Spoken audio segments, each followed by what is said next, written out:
whose name is known to one and all. He's one of the frontiersmen. He's shaking his head. Charlie Steck. Charlie, I gotta say something. He's one of our former selectmen, served 2 terms. He's here under the shade of the tree. He probably planted that tree. I can't say much more than Phil. He's much better spokesman than I am, but I think it's a crime to have Aquarian or any other company come in. 35 miles of pipe, our own men could do that. They don't have to put in 35 miles in a day or a year or 5 years. They can start with the oldest pipe, 150 years old, and put in 5 miles a year. What's the big deal? The pipes are running right now, aren't they? Nobody's out of water. Everything's going good. The water is good. It's not terrible. So why are we worrying about all these things? We could do it for ourselves and keep the taxpayers a lot lower than what Aquarian will do. 15, 20% every few months or a year is going to jack it up high. Thank you, Charlie. I know you didn't want to speak. Phil mentioned procedure, and those of you who have been veterans of our battles that we've had here, it's almost as if we're on the planet Mars, because we have lost all of there are so many procedural defects in this, and Cynthia can speak to this because she stays up all night and researches state statute. Yeah, that is my life. I'm Cynthia McCorkindale, obsessive compulsive jazz singer, and personally responsible for all this paperwork. Yes. Killing rainforests in the Amazon, personally. The process that Phil talked about, not only will the rank and file Democrats feel bad when they're blamed for this, but they're going on the premise that they're voting for safe water. And I just saw yesterday, I saw the New York Times published an article last year that was on toxic water systems, the toxicity of different water systems in Connecticut. And I actually compared Aquarian water systems with various municipal systems. In fact, kind of apples to apples, Bethel's water department and Aquarian Ridgefield department, and they actually have one more contaminant than we do, which is under the legal standards, but and not a health issue. But the point is that when I looked at all the Aquarian data, they had a wide swing of quality across all of their water systems. So it wasn't as if a vote yes is for safe water. I'm just here to tell you that. But as far as this process, this deal was negotiated behind closed doors with no input from anybody in the public. The first selectman voted on it, planning and zoning. The Board of Finance, it was a very close vote, 4-3. I was present when that vote went down, and despite the pleadings from three of the 7 who voted to table it once again to get more information, they weren't listened to.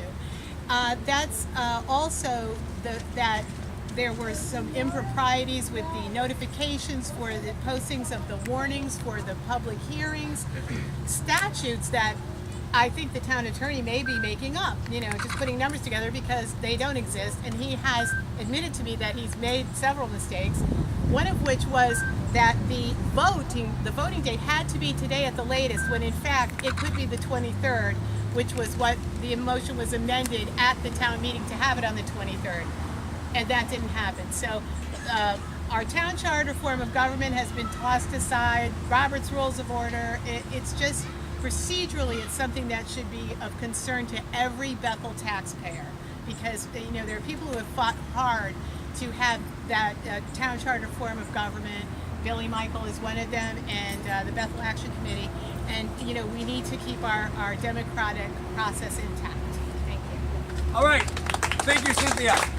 It's one of the hottest days of the year, and we've got to all go out at 7 o'clock, or as many of us that can, to the this is the legally warned public hearing. The first public hearing that we sat for hours was not legally noticed in the paper. And one would think when you're selling 380 acres of property, the town attorney would know how to legally warn of an issue of this magnitude. But there were no signs placed at the reservoirs.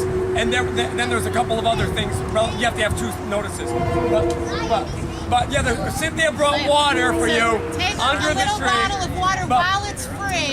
Get your water while it's free. free. And those There's of a you little bottle of water. who distrust government and think that it lies to get its way, I'm going to leave you with this thought. We just went through a bitter public policy debate about the tearing down of the old town hall. Now, the Board of Selectmen did not want to give the people of Bethel a vote on tearing down that building. We had to petition to get that to a machine vote. Now, granted, the BAC side lost by a margin of about 4-1. We got our behinds kicked on that. But procedurally, we prevented the precedent that the town attorney can decide what building can be torn down without a vote of the people. And this goes back to one other thing I'm going to leave you with. This is my present to Phil Gallagher. This is a brick from the old town hall. And the reason I'm going to give this to him, this is what they told us when we voted on the old town hall, just as they're promising us that the reservoir lands are going to come back.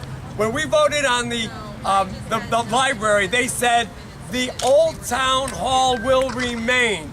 Additional parking as required by zoning will be found nearby off-site.